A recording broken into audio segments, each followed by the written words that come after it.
apartment is decked in holiday vibes, and we have some nice smelling holiday candles that I've been lighting in the evenings, which is a nice mood setter. So, here for the vibes. And it's been a minute since we've done a word of the month. As I was writing the outline for the episode, just thinking of some ideas, what we're going to talk about today, I realized it's been a couple months since we've done a word of the month. September was the last time because I was then traveling for most of October and a good amount. Traveling in October, catching up on life. So it's December, and my word of the month is compassion. And do you ever have those moments where you are like between, like, what is it, at a crossroads or something, and there's two things and you know you need to pick one? Or you should try to pick one because two things is hard. So coincidentally, in September, I was toggling between two words, and it was patience and compassion. I ended up choosing patience as my word of the month. So as I was reflecting and really trying to think through what word makes sense, I came across compassion again, my notes from the previous episode. So I'm trying to pick words and really look back at what words I've picked along the way, because what I'm finding is they are things that I'm trying to work on and in ways that I'm trying to grow. So compassion is definitely one area that I want to focus on for this month. Not only is it the holidays and 'tis the season, but I want to go into 2025 feeling my best and doing my best, and that also means how I treat people and how I feel inside too. So, without further ado, for those of you who are not familiar with what compassion means, because I thought to myself, what does compassion actually mean? I had a gist, but trying to really process and understand the word, like breaking it down to its core, because I guess I'm a nerd. So it is what it is. And I like thinking about these exercises and how they are actually helping my mental health, because that's ideally the goal, right? To give back to ourselves. So, compassion is a strong feeling of sympathy and sadness for other people's suffering or bad luck and desire to help. So, there's this action behind it. I read a bunch of examples, and a couple that came to mind just to help kind of put it in more context. One of the ones that I really resonated with was compassion flows when you appreciate the interconnectedness of life. It's from a Huffington Post article. Compassion flows when you appreciate the interconnectedness of life.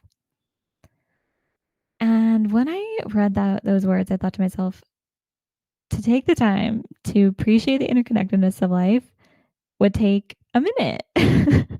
could take literally a minute. And sometimes nowadays, or maybe it's lately, there are times where I feel like I don't have that minute to slow down. Another example I read was, if you want others to be happy, practice compassion. And while reading this, I thought to myself, I can't control others, but I can lead by example. So that is how I interpreted these examples. They're both from Huffington Post articles. That wasn't intentional. So I'm just stating that now. I realized that they were both from Huffington Post articles. So there could be a little bit more diversity there. I will leave it at that. highly recommend everyone to Google it themselves because there's lots of different examples that might resonate more with you. But yeah, that is my word of the month. If you are listening to this and desire to have your own word of the month, highly encourage you to think about it. It's never too late in the month to pick a word and then practice that for however long you have left in the month or do it for longer. I will definitely be revisiting some words, I'm sure, in 2025. So it's the last month of the year. Before we look too far into 2025, I wanted to use today's episode to talk about some fun things and stay in the present because it's not 2025 yet. We're getting there. And I think it's important to reflect on the year that we are still in the spirit of taking time to be present in 2024. I wanted to geek out once more about the Imprint app that I have been learning new things on. And I've learned a lot this year, not just on the app, but in general, because I am thinking about the new thoughts and topics and conversations that I'm having. And that makes me happy that I'm growing and staying open to learning. And I want to acknowledge that because there have been times in the past I where I just keep it moving. We just keep it moving every day. And then the year goes by and you're like, what just happened? Like, and that's obviously a bit of a dramatic statement, but there are times when it feels like, what just, some days, like this is a whole blur. We're intaking so much information nowadays. And now that AI is growing, that is accelerating how we communicate. And from someone who also was a communications major at NYU, like that was literally part of my degree, I learned a lot about communication and I've always been fascinated with communication and especially how now we're interacting as humans with like technology and how it's just it's impacting the way that we communicate with each other like human beings. So I think that's interesting. Just a hot take on my end. And on that end, I know that Facebook, Spotify, Instagram, all the apps now make 2024 highlights for us. But I wanted to encourage everyone, I'm doing this too, to think about what you learned or some things that you can be proud of yourself for, things that you accomplished in 2024 and make a list. I am doing this exercise myself and one of the upcoming episodes this month will have those things. But figured it'd be fun for you to do it in the meantime because this is coming out at the beginning of December. If you're listening to it when it comes out, no, no shame whenever you do. But and please do this for fun anyway. Think about what you learned and make your own highlight reel. I am thinking about, well, I'm going to make a list on my phone. I might write it down. So that's one too. And I'm trying to keep it narrow enough to relate some highlights. And I can't wait. So I'm excited to share my list. There were lots of fun things that happened in 2024. I did my girls' trip. I went to London for the first time in like 10 years almost. It's been a while. So I also went to Mexico with my boyfriend's family. I am giving examples just to help inspire your creative thinking. But those are some of the things that I am looking back on that feel like they were so far away, but moments where I grew and I experienced joy. So in the spirit of giving and the spirit of the holidays, wanted to share a few tips and ideas because I love spreading joy and I do love giving gifts.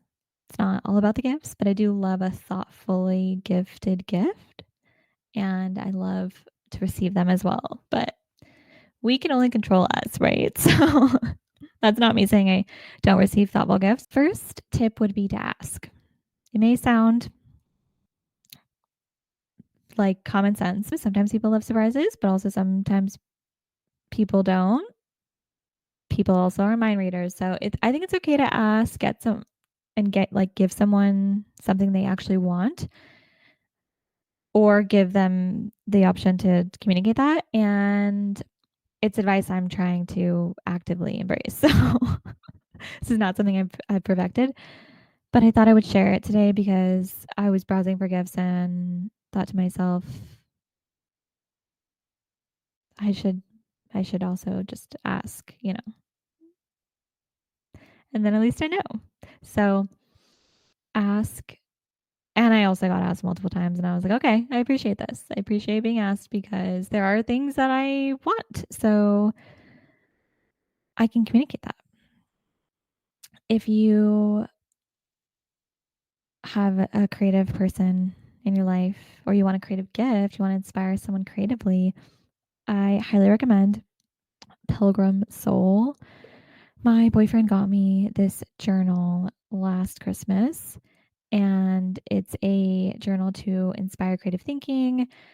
There's fun facts and quotes throughout, and some info on how cannabis inspires, it has been used to enhance creativity. I'm not trying to promote using drugs or alcohol or substances, all of the above, to tap into your creativity, but I did want to share because it's a cool journal and I haven't used it as much as I would like to. So I'm excited to start tapping into it more. And like one of the fun pages says, you're in good company. And then there's a list of writers, musicians, authors, scientists, statesmen, aka politicians, who've used cannabis for creative inspiration. And there's a ton of people in there, like Barack Obama and Bill Gates and Bob Dylan. There's some names in here that are not surprising, but there's also Martha Stewart. There's just a lot of cool names, all different from the 1600s, from William Shakespeare to Charlie Theron. So we got a whole list of peeps here. Maya Angelou. I mean, the list goes on.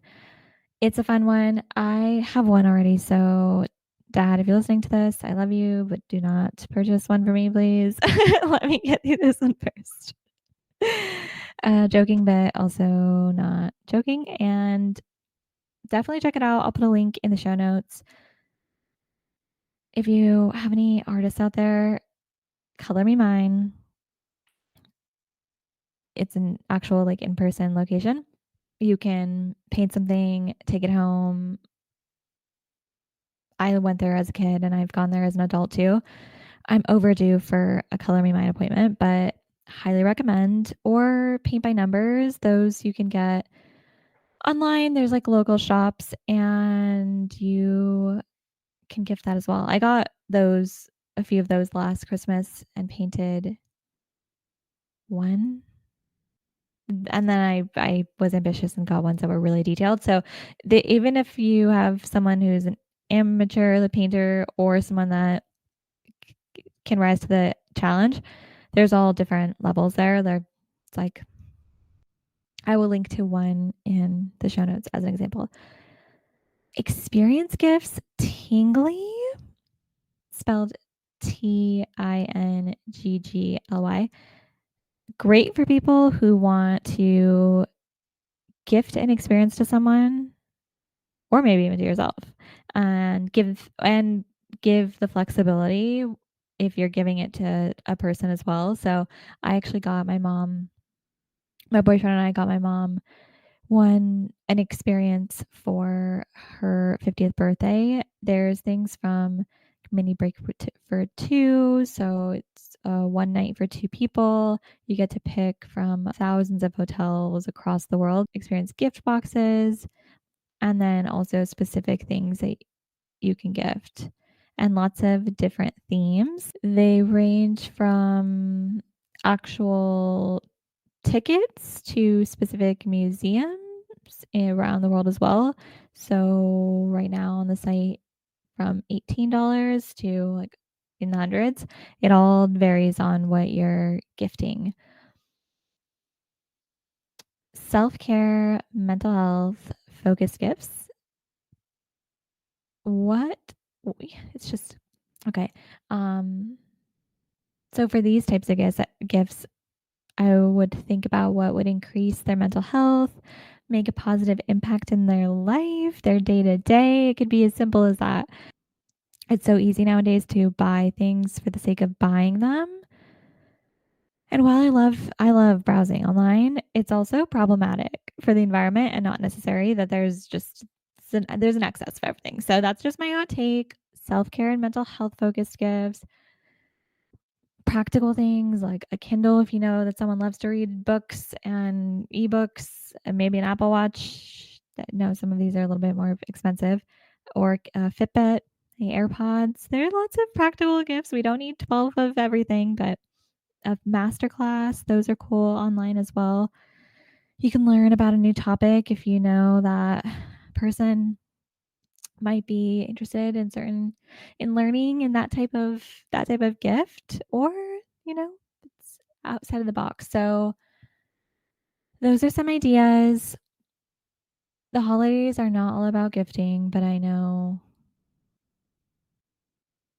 it is an aspect of it with consumerism, which I'm not trying to promote, but it's all a slippery slope here. And moving on, TV Rex. But in seriousness, like, no one should feel pressure to give gifts. It is about connecting. And I am the first to say that money can't buy gifts, do not buy happiness. They can help bring some joy, but they do not buy happiness. That is something that we have to choose joy and those vibes and thoughts ourselves. So I am a minimalist. I am particular. Yeah, I'm particular. And sometimes it can be annoying, I think, but I love a practical gift, something that's actually useful. And I'm trying really hard to not live in the excess. It's so easy. Fun TV/movie recs. Wicked, watched it in theaters. Highly recommend going in person. It's on another level with that huge screen and the acoustics of the theater with the musical and the singing. Alphaba, Cynthia Erivo. I think that's how you say her name, and I'm sorry if I said it wrong. She was amazing. Kristen Chenoweth and Idina Menzel make an appearance. Sorry if this is a spoiler. Maybe I'm hoping it'll encourage you to watch the movie. Ariana Grande was really good in it too. But Alphaba just tugs at your heartstrings in different ways. I really loved it. I went and watched it with my boyfriend on a date night, and it was great. Gladiator 2, also really good.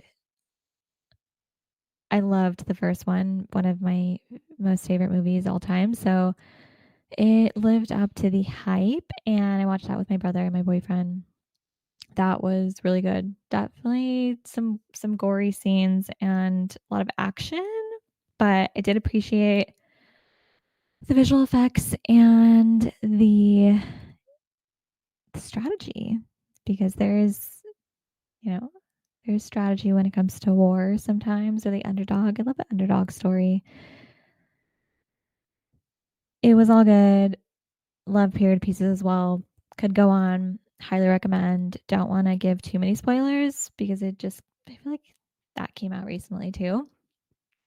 And a little bit more of a mystery compared to Wicked. So definitely go watch it. I'm sure I'll watch it again. I'm still digesting it, so that'll be an episode that comes later. Marco can share his thoughts on it too. Rhythm and Flow on Netflix. Season 2 came out. The judges are different from season 1. The judges this season are Ludacris, Lotto, Big Sean, and DJ Khaled. If you aren't familiar with the show, it's a reality show, but they're on the search for the next big hip hop star. That's the premise.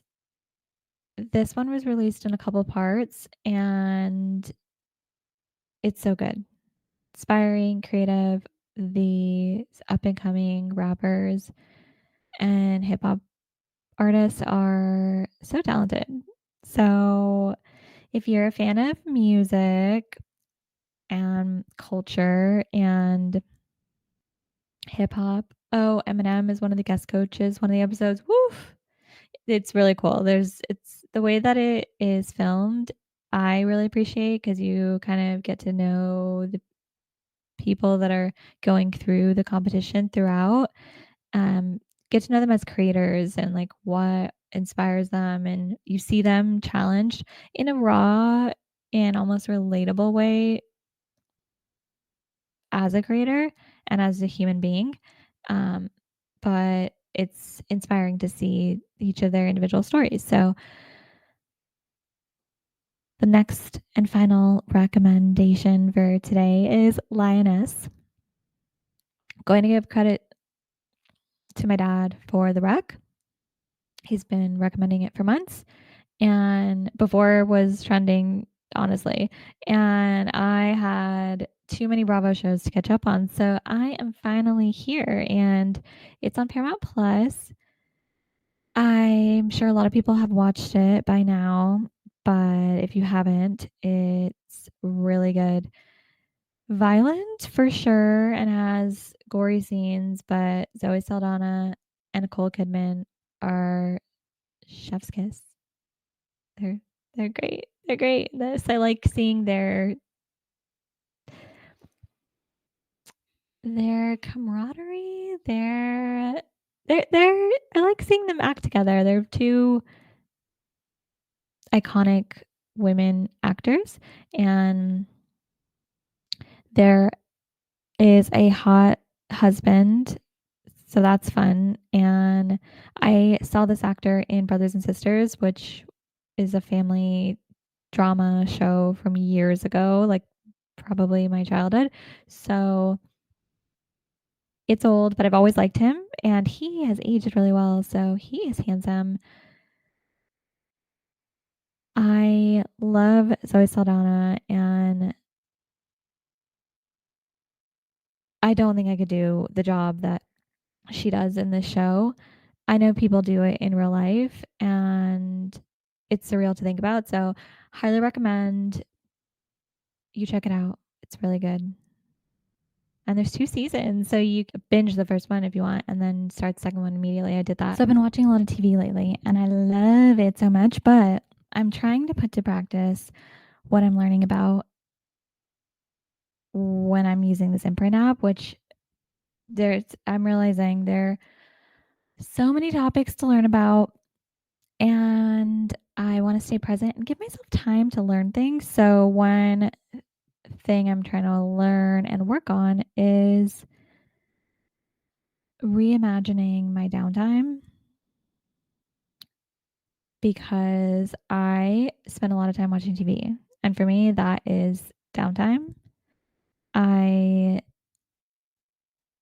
It lets me relax, just chill, and I need to find harmony with my downtime and my creative hobbies because it's so easy to get sucked into the world of 9 to 5, turn your brain off and watch TV.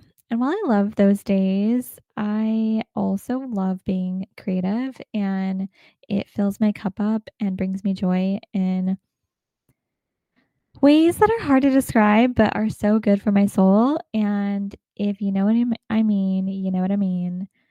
But it's a good feeling when we do something that fills our cup up and brings us joy. As we go through December, I want to keep it light and fun this month because we're wrapping up the year and I think it's a perfect time to reflect and get excited for what's to come and what has passed this year. And I don't mean to sound cheesy when I say that, but I do mean it because it's important for us to be present and take a minute before we start making our 2025 to-do list, in my opinion. And I love you all. I hope you have a wonderful week. Also, the Christmas countdown is officially beginning. Talk soon.